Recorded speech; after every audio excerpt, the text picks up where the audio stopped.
inteligencë artificiale që sigurisht në krye të 4 viteve mund të jetë edhe aplikuar. Pra, ky komision jam e bindur që ka gjithë vullnetin që dhe me ekspertizën që mund të na vinë të shohim edhe këto aspekte që i përkasin rregullimeve në kodin zgjedhor të elementeve që lidhen pikërisht me proceset zgjedhore, të mekanizmave që ne duhet që t'i fuqizojmë apo edhe duhet që t'i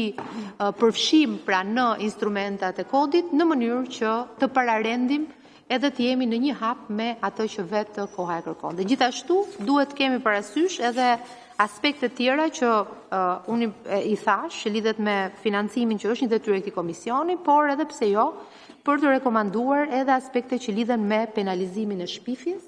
dhe elementet të tjera që vetë raporti i ODIHR-it i ka ngritur dhe që besoj që dhe ky komision të duhet që t'i adresoj në raport me standardet europiane dhe në raport me